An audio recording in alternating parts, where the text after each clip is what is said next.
Pronto, agora sim, muito boa noite a todos e todas. Boa noite. É um prazer estar aqui com vocês hoje.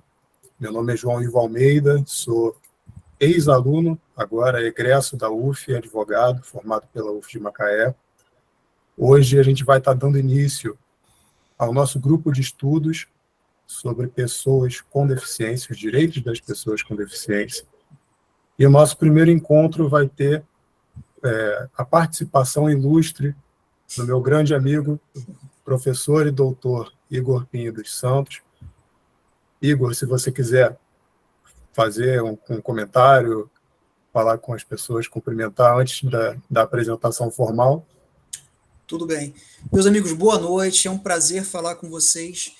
Naturalmente, depois eu vou pedir para saber de vocês quantos são do direito, né, quantos são de outras áreas. O objetivo dessas palestras, desse grupo de estudo, é que a gente possa, através de uma abordagem interdisciplinar, fazer um diálogo franco, né? Não que seja rico em qualidade no debate, que traga informações valorosas para a gente, essa troca, mas que não seja uma coisa fechada, estanque, formal, e que ingesse até a curiosidade, o avanço e a troca de informações com vocês. Me coloco à disposição. Eu vou fazer a minha exposição, eu vou falar se a gente pode falar sobre ativismo judicial, né, quando se trata do Estatuto da Pessoa com Deficiência. Eu vou fazer alguns pequenos recortes para não ficar uma coisa enfadonha, né, até porque legislação a gente pode pegar e ler, né. Vou fazer alguns links e depois vou ter o prazer de passar a palavra para o meu colega, uma pessoa que já considero da minha estima, o doutor Edido Luiz, né, que vai trazer vários saberes, vai apresentar vivências e vai contribuir muito no nosso avanço, sempre mediado pelo meu amigo, já iniciando a carreira dele acadêmica brilhante, o João Ivo, né, que vai conseguir tentar controlar, né, o amigo aqui que é prolixo, mas eu estou totalmente aberto ao respeito, aos prazos e ao tempo. Tá bom, meus amigos? É um prazer falar com todos, me coloco à disposição.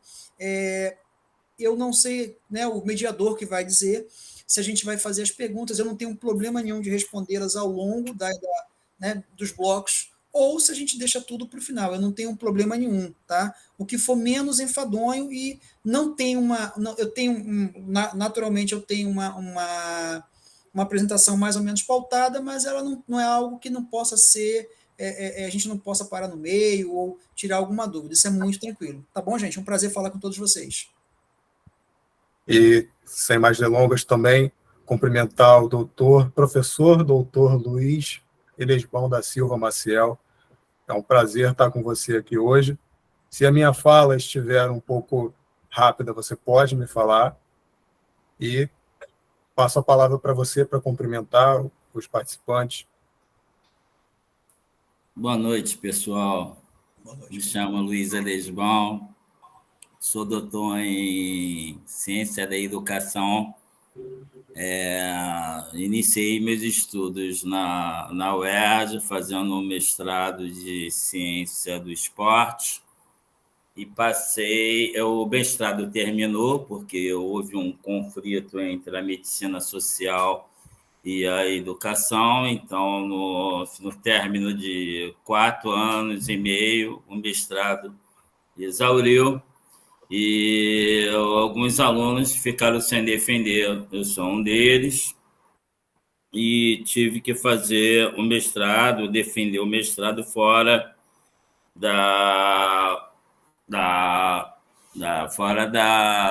UERJ.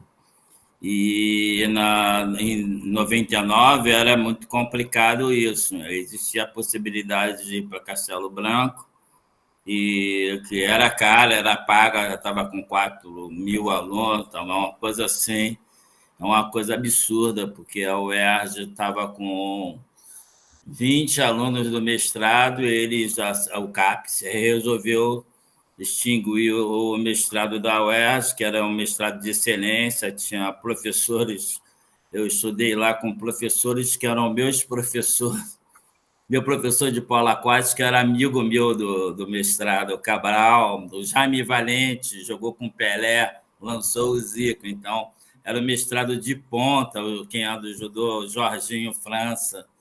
Então, o mestrado tinha 4 pessoas de fora que não eram professores, eu era um deles. O resto eram professores da UERJ, professores da UFRJ, mas eles conseguiram extinguir o mestrado. E o meu orientador era o Vinícius Ruas, que é o tio do Marcos Ruas, e o Eduardo Viana, que era o caixa d'água, sabia tudo de futebol, que era procurador da República, e também era filósofo, e também era professor de educação física. Então, tinha um grupo muito bom, e eles terminaram talvez o maior mestrado do Brasil, era o único público que tinha no Rio de Janeiro. Eles acabaram com aquele mestrado por uma briga interna na UERJ, da Medicina Social e a Faculdade de Educação. Então, os alunos se perderam. Depois de 10 anos, foi dado o título para uma discussão que eu tive com o Janine, que presidia a CAPES e CNPq. Ele falou que seria dado o título, que aquilo foi um absurdo, o mestrado ter se exaurido, e eu poderia ir para Castelo Branco, ou para Portugal, ou para a Argentina. Preferi ir para o Paraguai, que tinha um projeto junto a alguns alunos de Angola, e era entre brasileiros e angolanos desenvolver o doutorado quem tivesse produção. E como esse meu mestrado, apesar de eu não ter feito a defesa, eu tinha feito um ensaio para o Ministério do Esporte, e ele foi entendido como um dos 10 melhores trabalhos do Brasil, e o Pelé era o ministro, e eu fui premiado como um dos primeiros trabalhos de filosofia do desporto que fala sobre a cultura brasileira e o desporto. Dali, eu tive que continuar esse trabalho, então eu continuei mesmo na Universidade de Unisal, que era uma faculdade que estava começando. Muita gente tinha preconceito com as universidades do Paraguai, porque tinha muitas faculdades ruins, como aqui no Brasil tem, como na Inglaterra tem, como na França tem, mas a Unisal era uma faculdade espetacular, era dirigida pela reitora da ONU. Era a Universidade Nacional de Assunção, e, quer dizer, foi um mestrado maravilhoso, um intercâmbio maravilhoso, porque foi a primeira vez que, numa pós-graduação, no mestrado, tiveram a metade dos alunos eram angolanos, a outra metade portugueses, brasileiros, feito no Paraguai. Então, quer dizer, um mestrado Mercosul. Então, como é que era esse desenho? A gente ia nas férias, fazia as matérias, apresentava um seminário, de cada 5 dias de aula integral, apresentava seminário e depois entregava trabalho físico.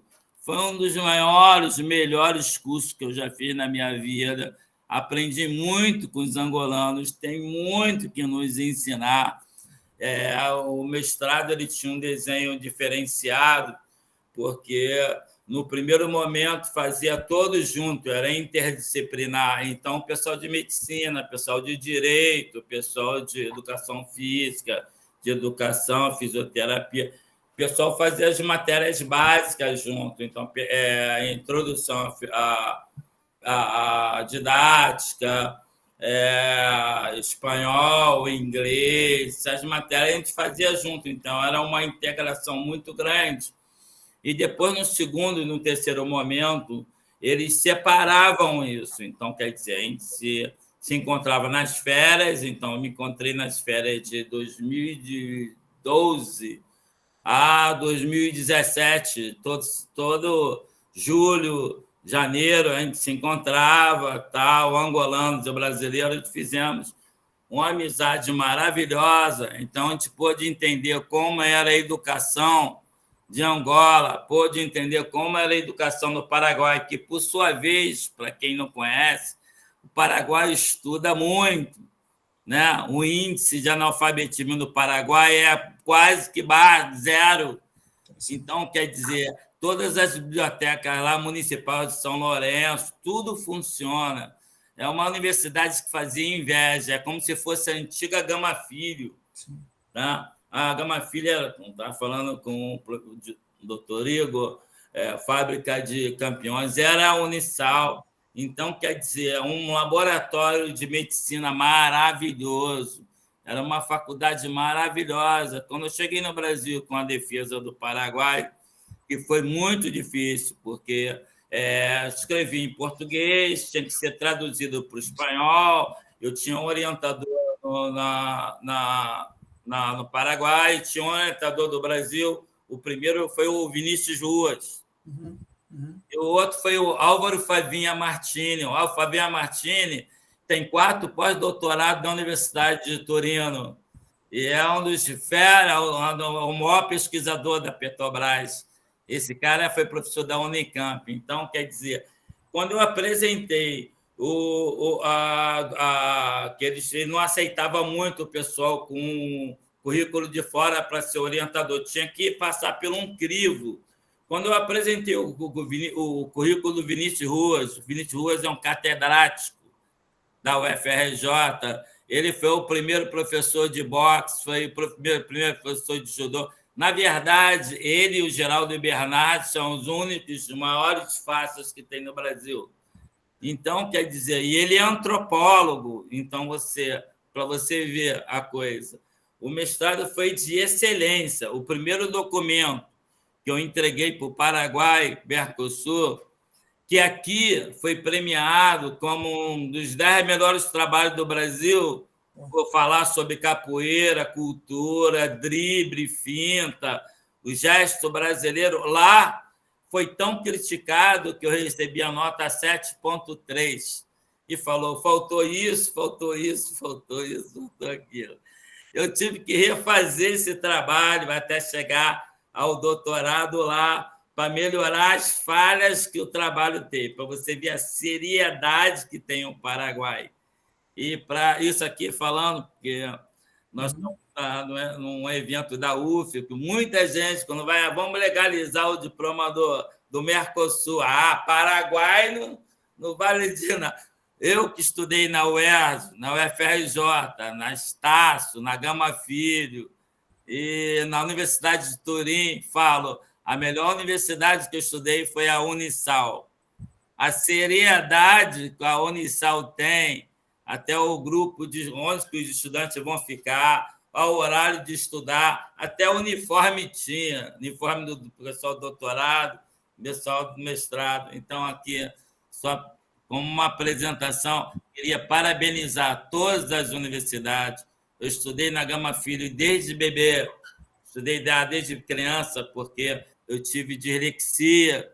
A dislexia era muito mal lida, ou distúrbio de atenção. Então, os médicos, neurologistas falavam: você bota para fazer esporte, porque não vai entender. Meus pais tinham condições, eram advogados, e me colocou na Gama Filho desde pequeno. Deixa lá, vai aprender a ler mais tarde.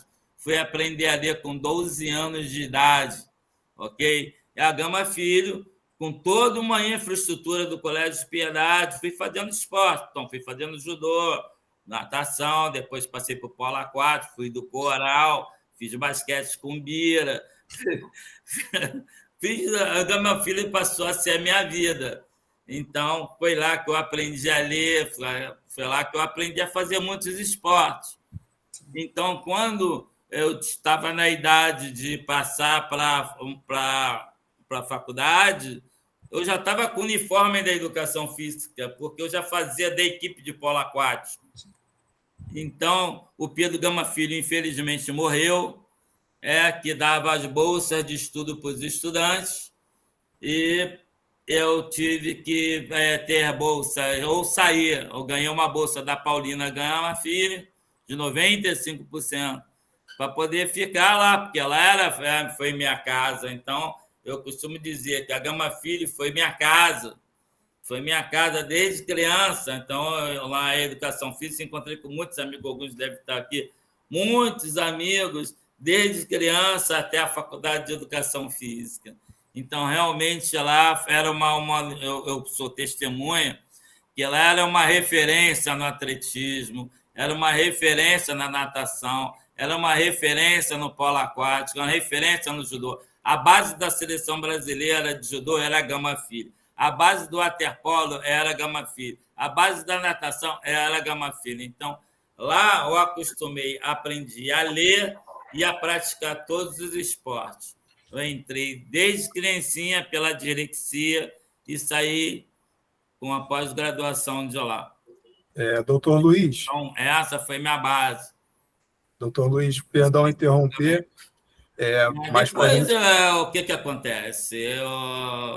Eu fiz educação física na Gama Filho, eu já era um esportista nato, eu era muito bom em esportes, eu era bom em judô quando criança, 12 anos, recebi uma carta do Márcio Braga e do Zico para jogar futebol no Flamengo, né, com Dida, lá, falecido Dida, lá em Cocotá.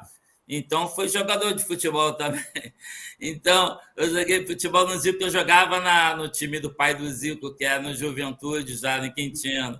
E jogava já com jogadores profissionais, e tanto jogar, eu era bom, me deram carta para jogar no Flamengo. Infelizmente, eu rasguei a perna num acidente e tive que me apresentar, sair e voltar depois. A perna estava muito mal, que cortou no fêmur ali, e no tornozelo ficou muito lesionado, e eu era ponta direita e recebia muita falta.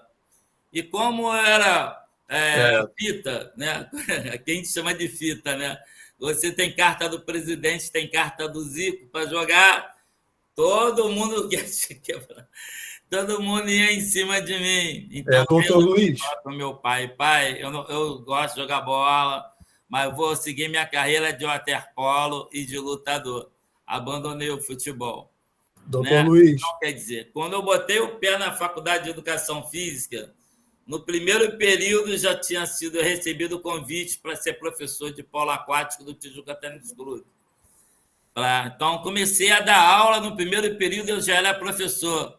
Os meus professores da Gama Filho me ligavam: posso botar meu filho para jogar contigo? Doutor Luiz. Mas o que eu sei? Eu não sei nada, eu sou um cara muito prático. E foi assim a minha vida toda. Então, a Gama Filho, que era rigorosa, fazia uma coisa: a metade da aula, da avaliação, era escrita. Muitíssimo difícil. Para passar em atletismo, tinha que ser um gênio. Para saber até os anteparos. Era uma coisa complicada. Natação, tinha que entender todas as regras, todas as técnicas, técnica americana, suíça. Era uma coisa de louco para poder entender isso. E tinha a parte prática. A parte prática eu sempre tirava nota na máxima. E a parte teórica eu conseguia tirar qualquer nota para conseguir passar. Então, quer dizer, eu fiz uma faculdade de educação física que costumo dizer que sou professor há 37 anos, que desde 86 eu já era professor de carteira assinada, dei aula no Tijuca, dei aula no Flamengo, fui coordenador do Botafogo, dei aula de judô na CM, dei aula no Henrique Beff, um dos primeiros professores do ginásio, então já era plural no esporte. Mas eu não sabia muita coisa a nível teórico, então eu questionava as coisas a nível teórico.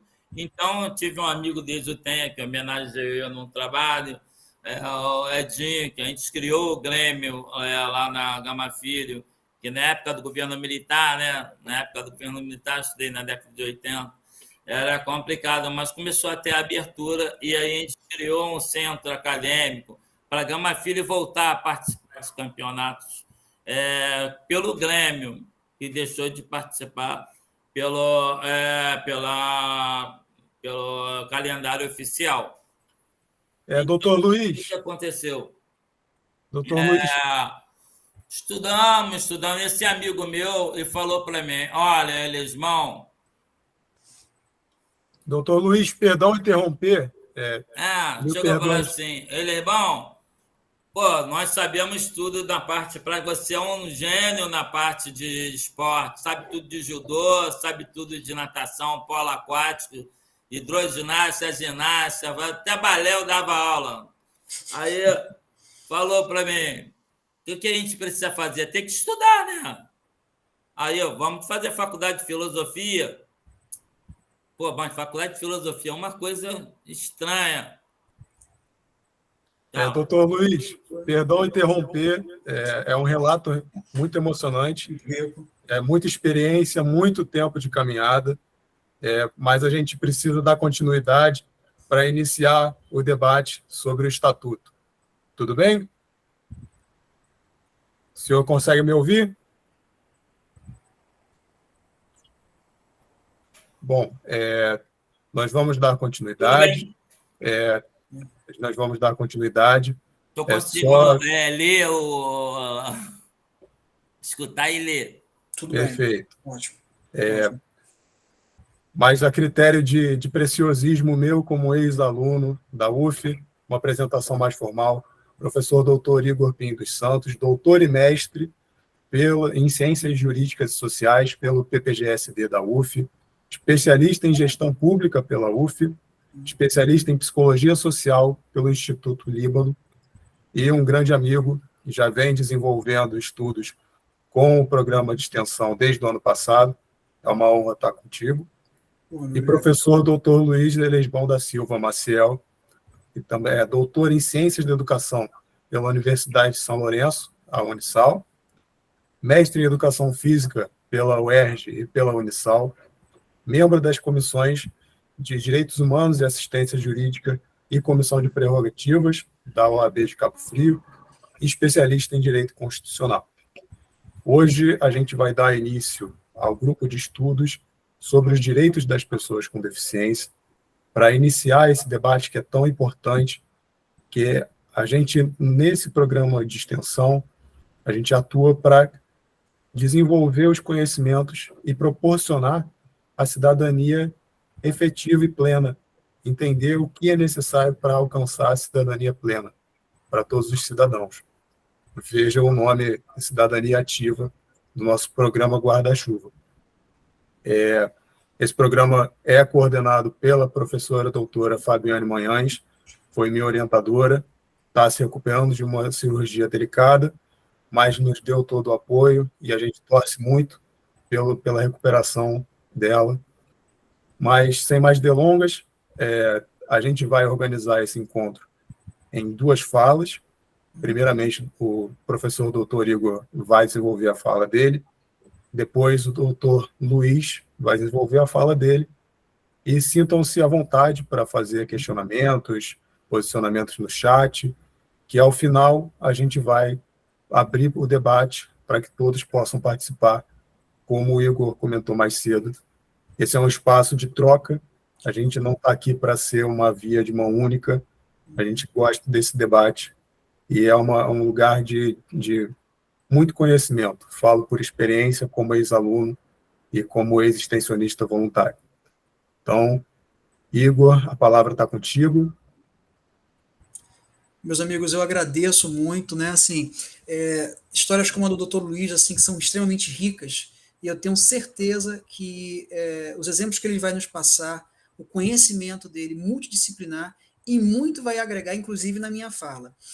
Eu fiz um recorte, né? Eu optei por fazer um pequeno recorte, né, sobre se podemos falar de ativismo judicial em face do Estatuto da Pessoa com Deficiência. Naturalmente, para que não ficasse uma coisa muito extensa, eu optei por fazer um recorte ainda maior. Né? A gente vai tomar como referência o artigo 4º ao artigo 8º do Estatuto e vamos citar, ao final, nós vamos citar o artigo 10º ao artigo 13º, do 10 ao 13, né, que seria exatamente os direitos fundamentais da pessoa com deficiência, do Estatuto da Pessoa com Deficiência. Antes eu queria fazer alguns agradecimentos, né, de praxe, né, fazer alguns agradecimentos muito rapidamente. Gostaria de agradecer novamente a professora doutora Fabiane Manhães, nossa coordenadora, que logo vai estar aqui comandando nosso trabalho, se Deus quiser, o quanto antes. Gostaria de agradecer ao meu orientador no mestrado e no doutorado, o professor Marcelo Melo, da UF.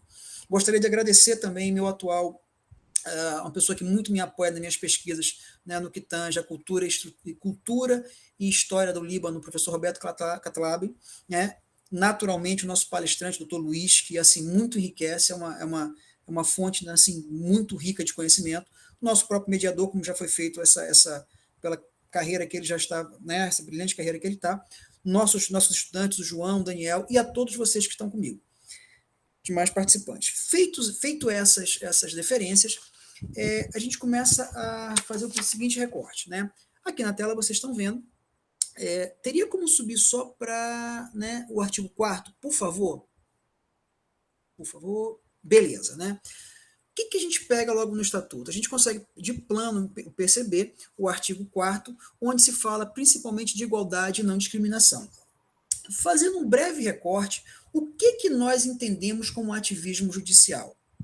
É um tema muito grande, que por si só caberiam várias teses, mas vamos combinar, né? Vamos como substrato epistemológico, como um acordo para a gente poder avançar, como ferramenta, né? Até para os colegas que não são do direito de outras áreas, que a gente possa entender que o ativismo judicial seria uma atuação proativa do Poder Judiciário de forma regular e significativa nas opções políticas dos outros poderes. Ou seja, se nós trocássemos em miúdo, seria o judiciário, o poder judiciário, agindo no entendimento de uma determinada corrente de forma regular e significativa sobre os outros poderes, quais sejam o legislativo, né, e o poder executivo, nas suas opções políticas. Naturalmente, existem todas aquelas implicações, se o Poder Judiciário ele é legitimado, se ele tem um reconhecimento do voto popular, mas o nosso trabalho aqui não vai necessariamente adentrar nesses pormenores, porque nós não seria muito vagaroso e não é necessariamente esse o objetivo. Nós estamos aqui com a lei na tela, né, o artigo 4º, que é onde diz que toda pessoa com deficiência tem direito à igualdade de oportunidade. A minha proposta, né, a minha do Dr. Luiz aqui, é que nós possamos nós vamos começar essa palestra com uma visão naturalmente positivista, né, visualizando o texto da lei, para que nós possamos, da lei, extrair algumas situações. Vamos lá. Combinamos que o ativismo judicial seria essa atuação proativa do judiciário. O professor ministro, né, professor da UERJ, o ministro Barroso, ele fala que, na verdade, seria uma lenda. Né? O professor Barroso fala que, na verdade, não existiria um ativismo judicial e sim existiria o fenômeno da judicialização. O ministro Marco Aurélio de Mello, ele diz, palavras dele, né, que o ativismo judicial enfraquece o poder judiciário. Nós, em que pese minha opinião pessoal, eu tenho uma tendência a me aproximar mais da autocontenção do próprio poder judiciário, né? Mas o assunto não é pacífico, não está isento de paixões, e nós aqui não queremos de forma alguma criar qualquer indução. Nós queremos apenas debater isso e trazer essa discussão para dentro do Estatuto da Pessoa com Deficiência, especificamente essa análise dos artigos 4º ao 8º e do 10 ao 13. Então, gente, tudo bem, combinamos que o ativismo judicial é essa atuação proativa. Me corrijam a minha pronúncia se estiver errado.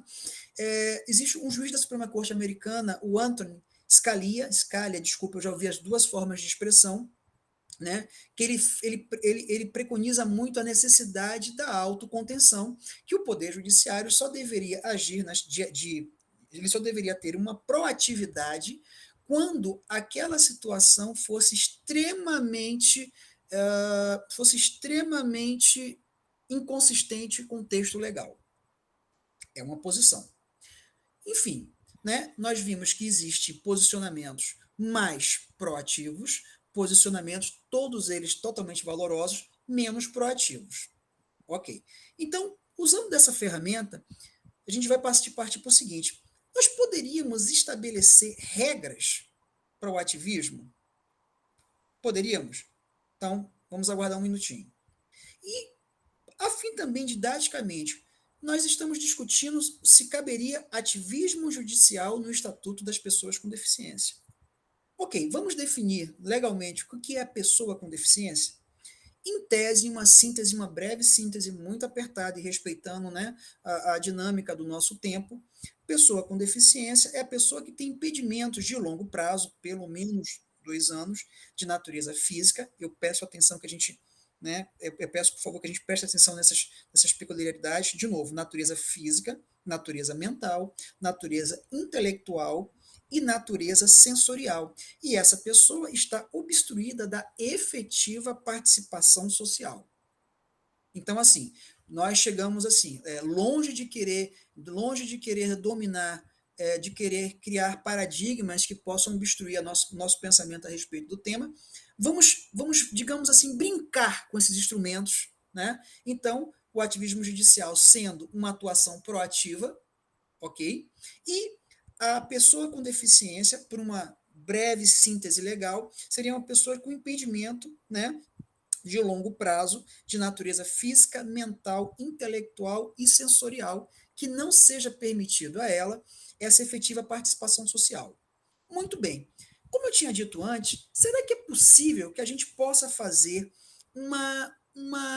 estabelecer que seja regras para a gente entender até que ponto existe um ativismo, né? Nós não estamos aqui para tomar partidos ou simpatias, mas tecnicamente, até para o indivíduo, até para o cidadão que não é versado no direito, que não é da área jurídica, mas que ele possa saber se os seus julgadores estão atuando de forma proativa, em excesso, se estão sendo omissos. Como é que eu posso pegar para a sociedade, né? Vou agora até tornar um pouco mais duro, como é que eu posso pegar para o pagador de impostos, né? Está sendo um pouco duro, mas como é que eu posso explicar para o homem comum que o seu judiciário, o seu tomador de decisão estaria agindo proativamente, com ativismo ou não? O professor Lênio Steck, ele tem 3 regras que eu acho muito interessantes, né? Longe de serem a solução, foram muito bem pensadas de uma forma muito inteligente. O que o professor Lênio Steck fala sobre a questão do ativismo, né? Em apertadas sínteses? Ele faz as 3 perguntas. A primeira pergunta seria o seguinte: aquela situação que se propõe a discutir, ela é juridicamente plausível? Professor, como assim? Juridicamente plausível, ou seja, é plausível, por exemplo, né,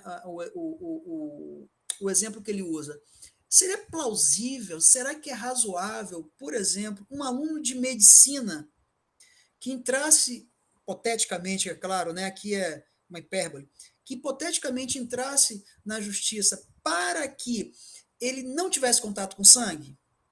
Nos parece, né, eu creio que não, né, nos parece que não seria razoável. Muito bem. Avançamos na primeira regra, ou seja, aquele elemento é juridicamente possível, plausível, razoável. Tomemos o exemplo do estudante de medicina que não quer ver sangue, né? Não nos parece que seria razoável. Então, já teríamos a primeira regra de exclusão. A segunda pergunta que ele faz, essa questão hipotética, é: esse direito que nossos tomadores de decisão pretendem julgar ou analisar proativamente ou não, eles são extensíveis a qualquer cidadão brasileiro? De novo, será que esse entendimento, essa decisão que se busca chegar, ela é extensível a qualquer cidadão brasileiro? Se ela for extensível a qualquer cidadão brasileiro, e isso é muito importante, lá na frente eu estou fazendo um spoiler para que a gente possa discutir isonomia material, ok? Isonomia material e não apenas o texto, né? Será que é extensível a qualquer cidadão brasileiro? Se aquele direito for extensível a qualquer cidadão brasileiro nas mesmas condições, então passamos pela segunda regra, né, de validação. E a terceira pergunta, que se coloca um pouco com a fala que eu antecipei, é razoável que todo cidadão brasileiro pague, né, indiretamente através dos seus impostos, para que apenas aquele cidadão possa usufruir daquele direito? Isso é muito importante para que a gente possa, no final da minha exposição, a gente retornar e abordar o Estatuto. Então, combinamos que passamos pelo ativismo, passamos, né, por uma definição, obviamente, né, muito enxuta, né? O doutor Sleban vai fazer um apanhado muito mais rico nesse sentido, com muito mais elementos, mas passamos por digamos assim, uma síntese jurídica do que seriam pessoas com deficiência, do ponto de vista de uma definição legal, meramente, tá ok? E também concordamos que nós podemos trabalhar com regramentos que nos dão uma certa possibilidade de extrair, né, de quantificar se existe ou não um ativismo naquilo. Então, voltamos, né? Passamos pelo ativismo, passamos por uma síntese do que seria a pessoa com deficiência, trabalhamos com as regras que nos permitem mais ou menos equacionar. Mas aí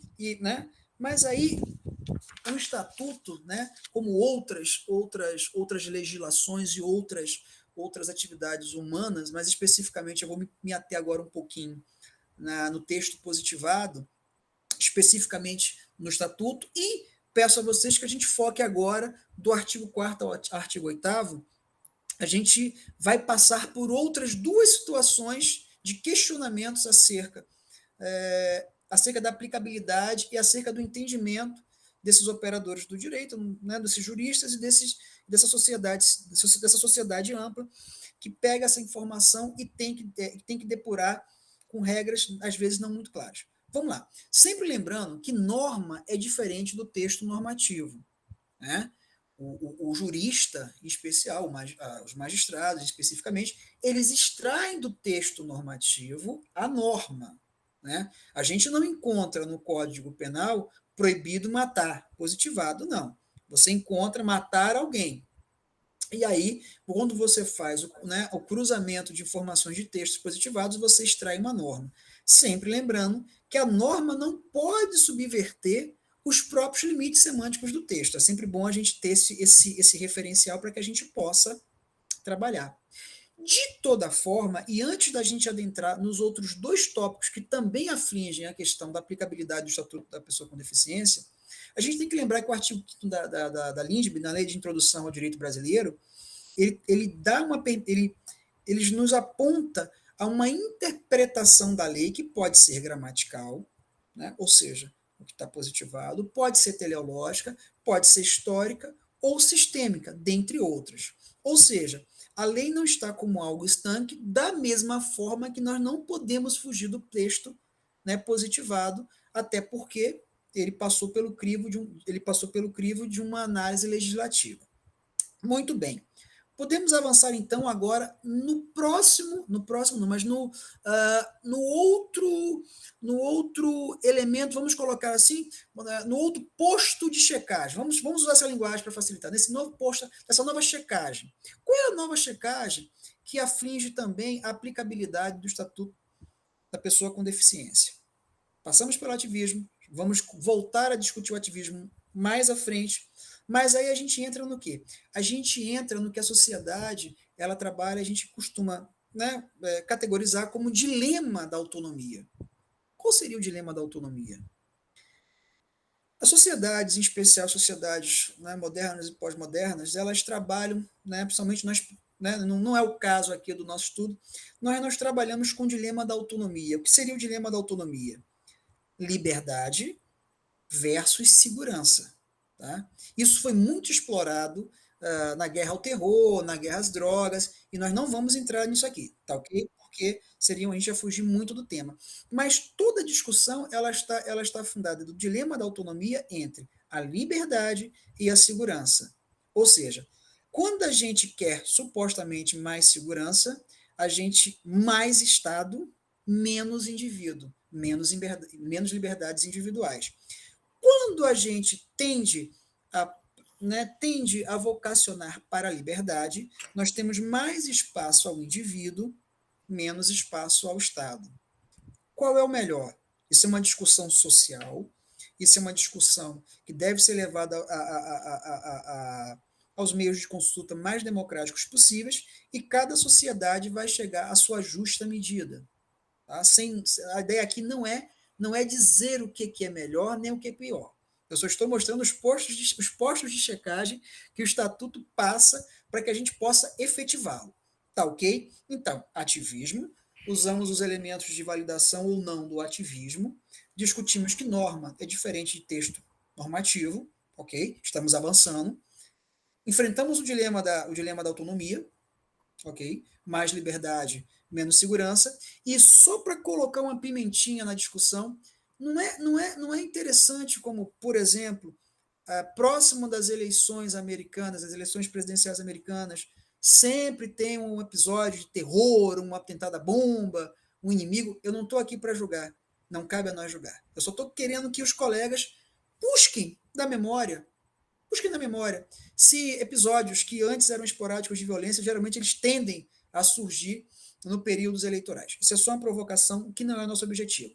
Podemos avançar? Vamos avançar. Beleza.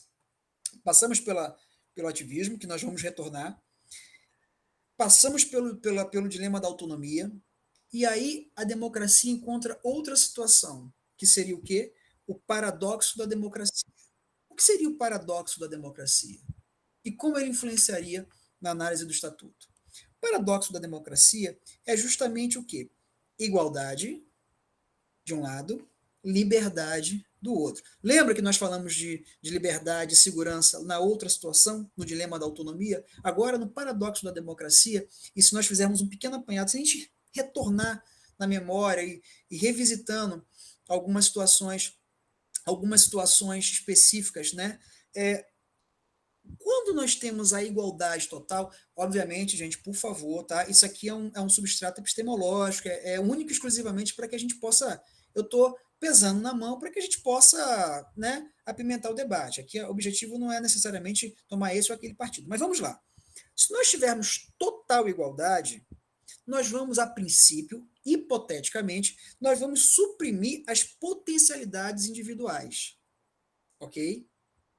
Se nós tivermos a igualdade, né, nós vamos suprimir as potencialidades individuais. Mais à frente eu vou explicar por que eu trouxe isso. Da mesma forma, se nós tivermos total liberdade, sempre vai prevalecer o mais forte. Sempre vai prevalecer o mais forte. Ora, se eu sou o mais forte, se eu tenho total liberdade hipotética, tá, gente? É um recurso meramente positivo. Mas se eu sou o mais forte, quem vai me forçar a obedecer? Por que eu vou ter que dividir com você? Por que eu não posso tomar? Então, vejamos, essa é a democracia. Qual é o meio termo? Isso é algo que tem que ser discutido, da mesma forma que o Estatuto foi discutido, foi pensado, né, com críticas que podem vir a surgir ou não. O nosso objetivo aqui, na verdade, é aprofundar no texto que está positivado e explicar alguns detalhes que talvez a gente não tenha percebido, mas que quando a gente começa a trabalhar um pouquinho com a matéria, a gente extrai outras coisas do texto. Beleza? Não vou me alongar mais. Ativismo nós passamos pela questão do dilema da autonomia e passamos pelo paradoxo da democracia. Muito bem. Vamos agora, por favor, vou pedir para que vocês olhem no texto, no artigo 4º, né? O que a gente extrai logo daí? É a necessidade de igualdade. A igualdade material. Então, não existe o legislador, em que pese algumas técnicas não tão apuradas, e fica ao nosso respeito ao poder legislativo sempre, mas infelizmente algumas situações carecem um pouco de técnica legislativa no sentido de como positivar, até português, né, as construções, mas a princípio, nós temos que entender que o legislador não botou letras a mais, não colocou palavras à toa no texto. Ou seja, no parágrafo 4º é da igualdade. Então, por isso que a gente começou a debater lá atrás essa questão da igualdade, né, versus liberdade. Por que ele fala da igualdade? Porque num dado momento, com base em dados sociais, a gente pode notar que a pessoa com deficiência, ela sofre uma não inclusão por aqueles, né, que são mais fortes. Não mais fortes fisicamente, mas que são mais fortes, que detêm outras valências e que tendem a excluir a voz de quem, né, a voz de quem é acometido de uma deficiência. Ok? Se nós passarmos no próprio artigo 4º, deixa eu ver aqui, Observem, no próprio artigo 4º, no parágrafo 2º, olha que coisa interessante. E olha que coisa interessante, qual foi a felicidade do legislador em falar que a pessoa com deficiência ela não está obrigada à fruição de benefícios decorrentes de ação afirmativa. Ou seja, o legislador entendeu que a pessoa com deficiência ela é capaz da sua autogestão, de trabalhar a sua liberdade, inclusive para não gozar, para não fluir. Isso é de uma sensibilidade que às vezes pode parecer aos olhos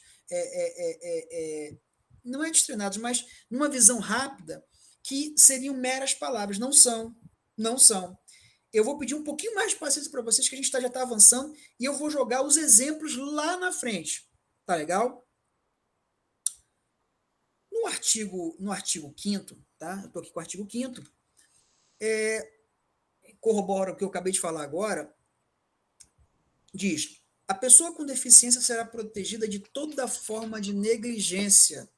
Essa forma de negligência é perpetrada por aqueles que têm a maior força. Né? E essa força não é força física. É aqueles que entendem que a plena liberdade lhes permite, essa plena liberdade sem a responsabilidade social, lhes permite não olhar para o outro. Tá ok?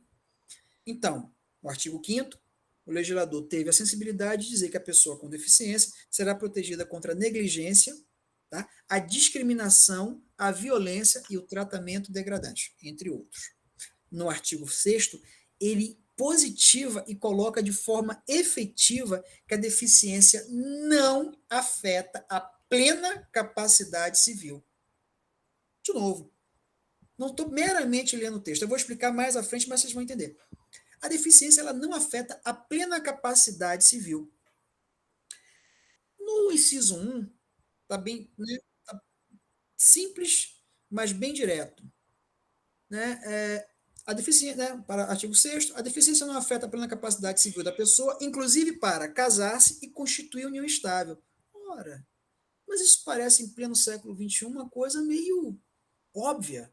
Será? Será? Será que a gente pode avançar um pouco ao tempo ou retornar algumas...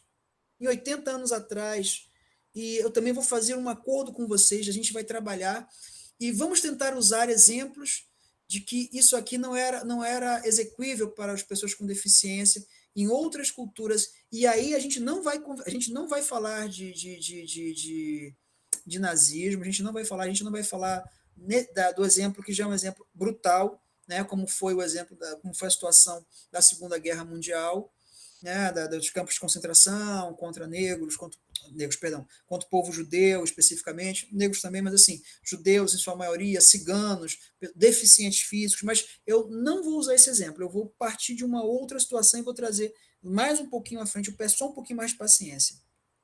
Também algo que é autoexplicativo, e aí por que eu digo que não antecipando um pouco, não há que se falar em ativismo, uma vez que no próprio artigo 7º está aqui, o dever de comunicar à autoridade a violação de direito.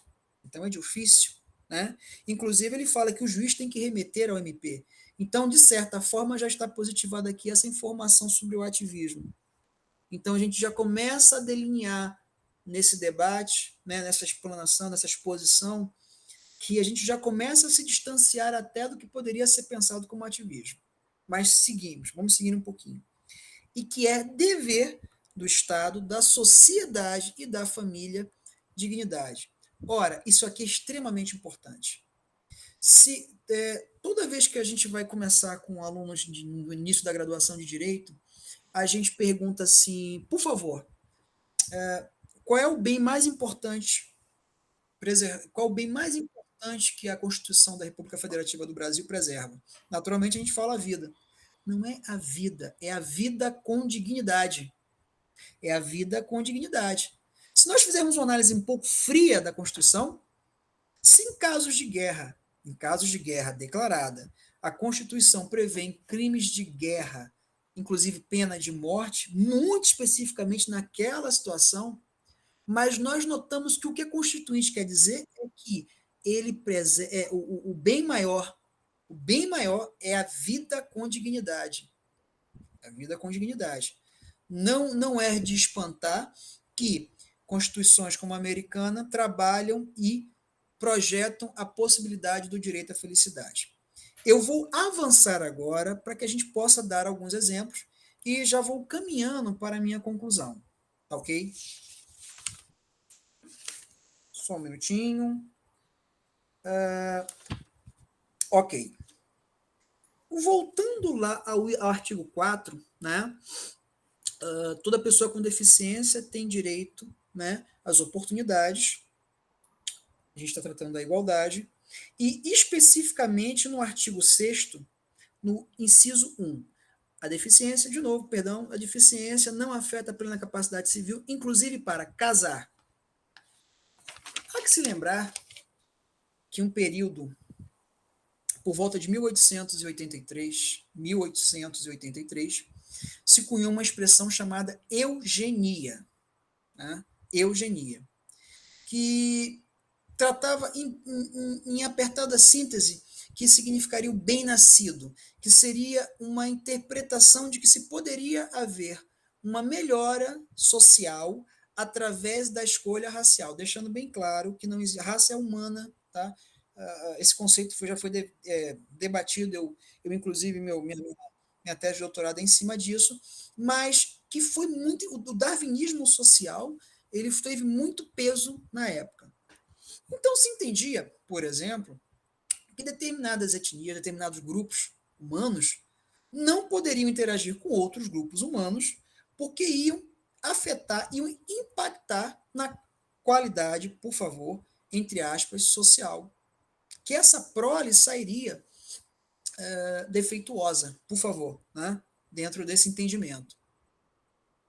Inclusive, essa política era aplicada para as pessoas com deficiência. Quem cunhou essa expressão, como foi dito antes, foi Francis Galton, que era primo de Charles Darwin. Não necessariamente que Darwin apoiasse essa teoria, tá? Mas o Francis Galton, ele cunhava essa expressão e ele explicava, ele defendia isso. Ele defendia isso. A gente, quando pensa nisso, a gente tem que fazer um distanciamento, tá? E uma coisa que a gente às vezes encontra, né, e aí fica a nossa crítica, a importância da interdisciplinariedade, e nisso aí o Dr. Luiz brilha, né, ele transita com muita facilidade, com muita propriedade, né, na exposição dele, como nós veremos mais à frente. O direito ele sofre de um certo anacronismo conceitual. O que é o anacronismo conceitual?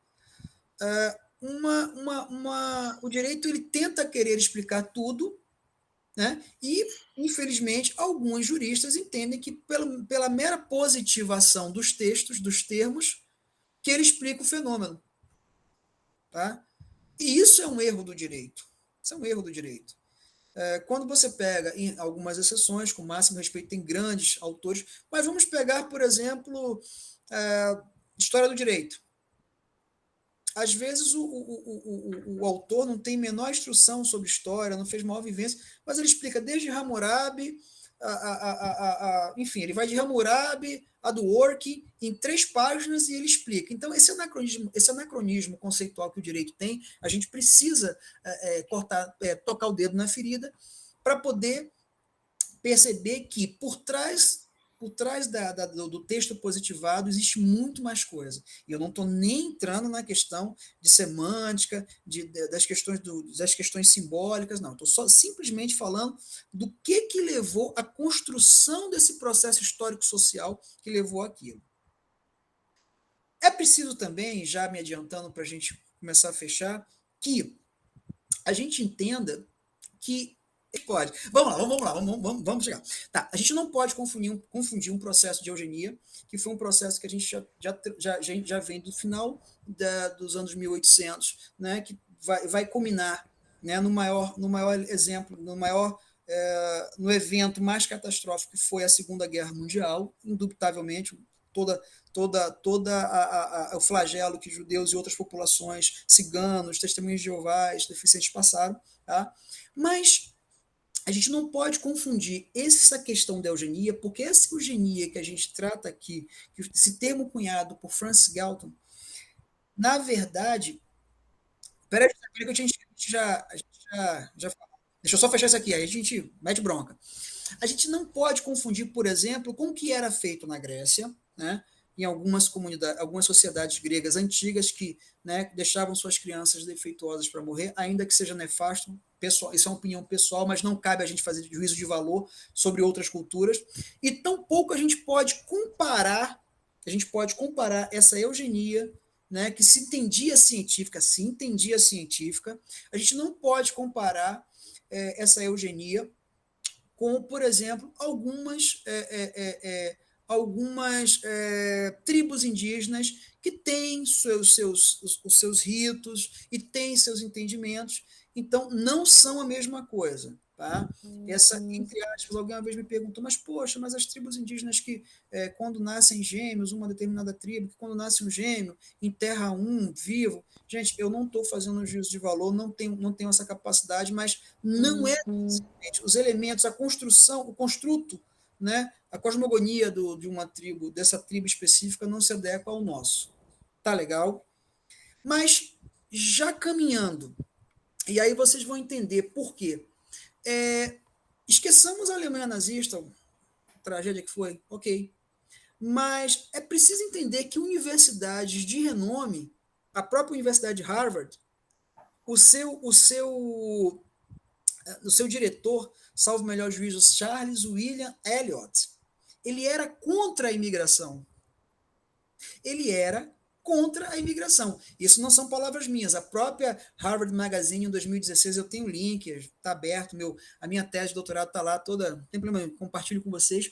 Mas esse diretor de Harvard, dentre outros, eles tinham um forte trabalho, primeiro, para impedir, entre aspas, e por favor, palavras dele, que os impuros, né, que à época eram judeus, eram os asiáticos, negros, enfim, que migrassem para a América, né? Ele até dizia que, entre aspas, palavras dele, tá? Que era preciso manter a pureza racial, eu até anotei aqui, que cada nação deve manter o seu estoque puro, por favor, palavras dele, de novo, Charles William Eliot, diretor de Harvard, tá? Que deveria... Veja só, ele dizia que a imigração desses indivíduos ia causar o suicídio racial da América. Suicídio racial da América. Não estamos falando da SS, não estamos falando né, do Partido Nazista, a gente está falando do diretor de Harvard. Isso antes do advento da Segunda Guerra Mundial. Ok? Com isso, eu passo a fala para o doutor Luiz. Doutor Luiz, estamos à disposição.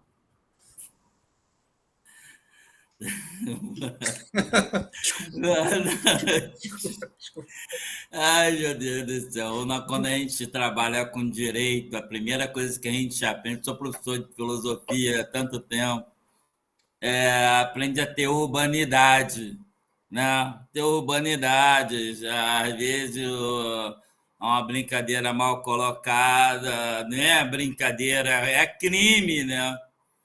Passa a ser crime, então é uma banalização. Aqui está tendo uma discussão séria.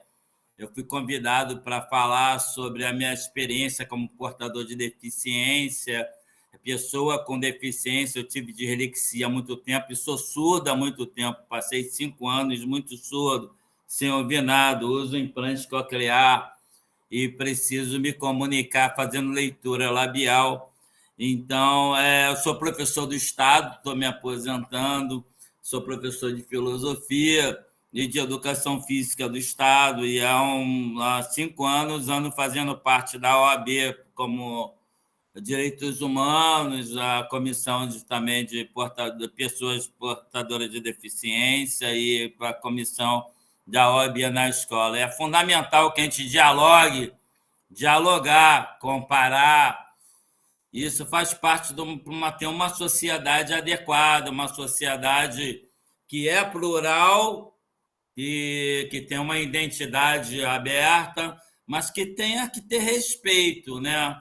Porque o fenômeno do hacker, no tipo de fenômeno, o mau uso das TICs, dá nisso. Eu acho que não cresce nada, um viés nazista, bobo, infantil, está precisando de fazer uma psiquiatria, fazer uma análise séria, porque entrar numa mesa, um debate tão sério como esse, e para poder banalizar, não cabe. Não deve ter sido aluno meu, porque a primeira coisa que eu ensinei quando filosofia é que a filosofia tem que desbanalizar o banal. Não é para banalizar as coisas. A filosofia é ampla, o entendimento da filosofia no direito, a hermenêutica jurídica, a questão dogmática, a questão dos júris filosóficos, ela é muito ampla.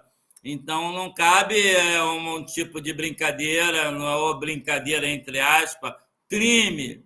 Então, tem que ser apurado isso, porque é muito bobo, né? Infantil, vem para um movimento desse, um encontro desse tão sério. Tem um doutor que eu aprendi aqui, gostaria de agradecer ao doutor Igor, porque anotei algumas coisas, muita capacidade, uma capacidade ímpar. Muito obrigado por ter aprendido aqui algum entendimento de direito internacional. O direito internacional ele é muito casado com direitos humanos, porque os direitos humanos ele é internacional. E quando se busca atrás desse direito internacional, acho que o doutor Igor, com os trabalhos, está desenvolvendo isso junto à comissão, junto ao laboratório, trazendo isso, e a universidade tem um papel de filosofar, a universidade tem um papel de produzir paradigmas, e ele está fazendo isso. E quando isso acontece, essa troca de paradigmas, né, ou ruptura de paradigmas, é possível trazer isso para o nosso ordenamento. E isso, quando vem para o nosso ordenamento, isso chama direitos fundamentais. Então, os direitos humanos, ele é direitos fundamentais. Então, nós temos o artigo 1º ao 4º, né, da Constituição da República, o artigo 5º, direitos individuais e coletivos, o artigo 6º, direitos sociais, são fundamentais para a gente ter a Constituição que a gente tem, o nosso desenho constitucional. Então, quer dizer, se a pessoa não compreender isso, fica muito difícil. O Brasil está difícil. Está difícil as pessoas compreenderem que o desigual, entre aspas, na medida da sua desigualdade, ele tem que ser igual. Então, não vai fazer com que um surdo ele ouça, não. Ele tem que ser respeitado na sua desigualdade para ele se tornar igual. E assim o cadeirante, e assim o cego. Então, ser igual, tem muitos, agora está na moda. Hoje eu estava conversando com uma amiga do direito, e ela falou, olha, eu não concordo com que você tenha um tempo adicional para você fazer uma prova, mas, olha, a minha dislexia, eu precisaria de 2 horas para ler um texto que uma pessoa comum, entre aspas, uma pessoa que não é dislexa ou não tem distúrbio de atenção, para fazer uma prova. Mas as normativas brasileiras, a nível editalício, só dá 1 hora. Então, eu preciso de 1 hora, que não vou conseguir produzir isso. Mas, então você está levando vantagem. Não é vantagem. Eu sou um desigual. Na medida da minha desigualdade, eu estou sendo igual. Ok? Só que as pessoas não compreendem isso. Eu fui fazer agora uma prova da AGU e, por eu ter dislexia, mandei os atestados para uma outro ícone que não seria da AGU. Chegou lá numa prova da AGU com referências, representantes da AGU, representante no Ministério Público, eu comuniquei, levei o atestado. Eu tenho a dislexia e tenho surdez, implante dos dois lados. Eu não posso passar um detectador de metal. Foi um terror. Veio o chefe, me tirou da sala, baixou o detector de metais na minha pé do ouvido, podendo queimar. Mano, me tirou botou o cara para me fiscalizar, para me tirar a atenção. Botou 4 fiscais em cima de mim. Me tirou a atenção. Eu parei e falei, eu não vou fazer a prova. Vocês, tudo que um dislexo precisa ter é calma, tá só, tem uma fiscalização, lógico, para ele poder discorrer um tempo adicional, porque ele vai ler 2, 3 vezes a questão. Eles acabaram com a minha prova. Além de tudo, passaram o detectador de metais, um dos lados já está queimado, podendo queimar uma operação de R$100 mil. É uma AGU, é uma Sebrasp, plenamente despreparado. Então, nós temos uma sociedade que não está preparado, porque o cara ele tem a pessoa é portadora de deficiência auditiva, ele não tem nada, ele está de brincadeira, está de sacanagem, está brincando, né? Ele tem um implante, ele ouve, é só dar um tapa no pé do ouvido. A sociedade burra, uma sociedade que precisa se reeducar, né? Eu falando com vocês essa semana, fui para a Europa com cartão do Rio de Janeiro. Eu fui para Milão, fui para Turim, entrei em trem, fui no museu. Aqui você não vai nada, tem que ter 10 cartões para você comprovar que você tem uma certa deficiência. Você tem uma deficiência auditiva, independente se você é municipal, é estadual ou é federal, a norma é uma norma nacional, é um dispositivo nacional. Então, cabe, né, os legisladores federalizar. Ok, a situação. Eu acho que um dos grandes problemas do Brasil está em fazer algumas leituras de ordem jurídica. No caso do piso nacional, vou dar um exemplo. Basta o governo federalizar o piso. Acabou, resolveu o problema que o Estado dá isso. Mas vai ter uma crise de competência dos entes federativos. Aí agora o Supremo vai ter que analisar a questão, né? Vai ter que analisar a questão jurisprudência. Agora vai ter que chamar a jurisprudência para analisar essa questão. Quer dizer, um presidente dá um piso nacional, a Bahia não dá, não sei o que ela dá, isso aqui o prefeito dá quando quer. Procuradores municipal, não consta na Constituição da República que exista procuradores municipal, mas por simetria é entendido que existe procurador federal, estadual, municipal e o desenho da procuradoria. Por uma brecha na lei, uma lacuna na lei, as 5 mil municípios maculam o concurso de procuradores municipal, bota o amigo e de lá pega metade do dinheiro da procuradoria. Então, quer dizer, o município nunca tem condições na área de saúde, porque o procurador é amigo do prefeito, entendeu? Então, o Supremo agora entendeu. Temos que criar concurso para procuradores municipais. Por quê? Porque está tendo corrupção, a corrupção de Apoio, que é o Chuí. Entendeu? Então, o que falta no Brasil, em certas situações, é a federalização. Né? Uma desses trabalhos que eu colocou aí para o pessoal dialogar é que sobre o mandado de injunção. Né? O mandado de injunção ele é um instrumento hábil para quando há a inércia do legislador, né, de quem tem a iniciativa, seja do executivo ou do judiciário, ou do Executivo e Legislativo, que tem o condão de criar a normativa para que é prevista na Constituição da República, que ela seja dada. É uma inércia. Então, no primeiro momento, mas vai ter um conflito de competência.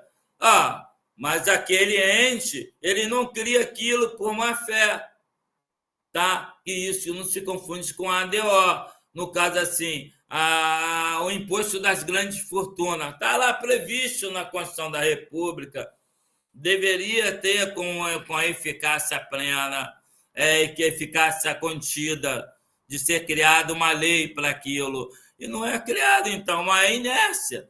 Então, quer dizer, o judiciário precisa agir. Os legitimados precisam fazer valer o seu direito de legitimado para poder dar o direito a quem deve ter. Entendido? Então, quer dizer, agora o pessoal está entendendo. Olha quanto tempo tem a Constituição da República, 88. Agora o pessoal está entendendo que nas prefeituras tem que ter concurso de procurador. A injunção, tá, foi prevista no artigo 5º, tá, acho que inciso 71, que deveria ter a injunção, ter garantia daquilo do que já é previsto como garantias fundamentais. A lei da injunção só foi editada em 1916.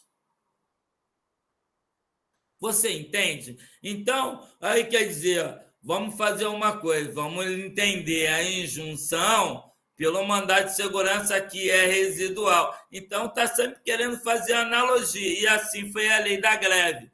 A lei da greve do serviço público não foi criada, eles não criaram. Então, foi por injunção que vai ter que ser lida através da lei da CLT, a lei do particular. E tudo que é público, a lei tem que determinar. E tudo que é particular, a lei não tem que proibir. Mas há omissões. Entendido? Então, quer dizer, uma sociedade consciente, fora desse rapaz infeliz, né, que vem para uma palestra dessa tão séria, entender o desenho do direito internacional, de que maneira ele vai entrar e possibilitar, entendendo que a Confederação Americana é diferente da Federação Brasileira, e aí vai ter que ter uma semiose, uma discussão para poder atrair certos tipos de direito. Mas isso aí não está no campo da hermenêutica, está no campo do diálogo. O que não pode acontecer é um discurso tão sério como esse, que a gente tem que entender o direito de quem tem direitos e deveres, entendeu? E tem que ser dado, porque é direitos e deveres, e tem que ser possibilitado ao cidadão. Então, quer dizer, a injunção é um instrumento maravilhoso, a ADO é um instrumento maravilhoso. Quantas ADOs a gente vê aí? Injunção no judiciário. As pessoas têm até um instrumento, têm até o remédio, mas a coisa é afastada. Então, quer dizer, nós precisamos mais defensorias públicas, mais Defensoria da União, mais Ministério Público, nós precisamos fazer uma justiça que funcione. Só para você ter uma ideia, o último concurso do Ministério Público do Rio de Janeiro chamou um oficial do Ministério Público. Com tantos crimes que tem o Rio de Janeiro, com tantos oficiais que precisam visitar a delegacia, com tantos oficiais que precisam estar no juízo, são 58 oficiais do Ministério Público. Você está entendendo? Quer falir. quer falir a instituição. Ou então vai trocar, vai botar um amigo que bota um cargo comissionado para fazer o serviço de oficial. Acho que um dos grandes problemas do Brasil está nos cargos de comissionado. Uma coisa é cargo de confiança. Passou no concurso, vou chamar o competente daqui da Petrobras, da polícia, do professor, para o cargo, para poder administrar junto. Agora, comissionado é um problema sério. A Secretaria de Educação, 70% é comissionado. A LERJ, 80% é comissionado. E não dá certo. Chega no Ministério Público, os funcionários do Ministério Público vêm tudo de outra instância. Aí não vai dar certo.